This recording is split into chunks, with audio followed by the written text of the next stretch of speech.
Up next, Link reporter Cassidy May takes us to downtown Evansville to learn more about the Carver Community Organization. The Carver Community Organization is a non-profit organization founded in 1944. With their 3 convenient locations, they have helped hundreds of thousands of people, annually helping about 12 to 1,500 people. With the help of about 30 people on staff, they offer many programs for many underprivileged kids, families, and senior citizens, including preschools, various academies, and daycare for the elderly. Recently, I sat down with David Wagner at Carver Community Organization about the different ways they help people. Mr. Wagner, what is your role at the Carver Community Organization? I am the executive director, and my role is I'm the chief or the top administrator here at the organization, and I primarily administrate policy that the board of directors develop and make sure that we're in compliance with all the contracts and other programming responsibilities that we have. Okay. How did you get involved with the CCO? I initially participated in Carver programming as a youth, matriculated through school and Carver at the same time, and Carver had a college prep program, and I participated in that program. Went to college and came back to Evansville and started working at Carver and have been involved with Carver all of my adult life. How did CCO get formed? We started as a research project of the National Recreation Association. And basically the National Recreation Association was going across the country looking in various communities about ways to more engage communities and develop programming to help communities better themselves. And of course there was a program or a commission member that came to Evansville and looked at what the needs were, and the decision was to develop a recreation center in the center city of Evansville, and that recreation center became known as Carver Community Organization, or selected the name of Carver Community Organization back in 1944, and we've been operating since then.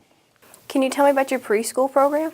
We have a very unique preschool program, and it's designed basically to prepare a student to enter the traditional school system. We start with infants as early as 6 weeks of age and make sure that the infants are meeting those benchmarks that they are supposed to meet, and then go into our toddler program. And then from there, our toddlers go into our preschool program and then our pre-K program. But we are unique in that we offer 2 shifts of child care. So we have some school agers in our second shift child care.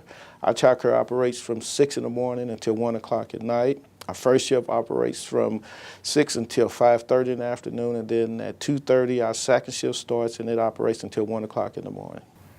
Okay. What kind of activities do you have for school-age kids?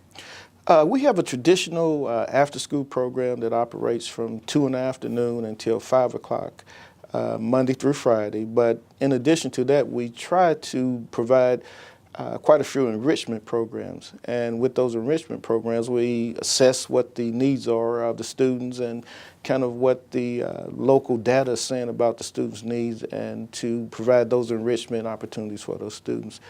And as well, we provide academies, which are more intimate programs. They're smaller, the staff ratios are a little bit more manageable, and the students get a more intimate look at those enrichment activities that we offer.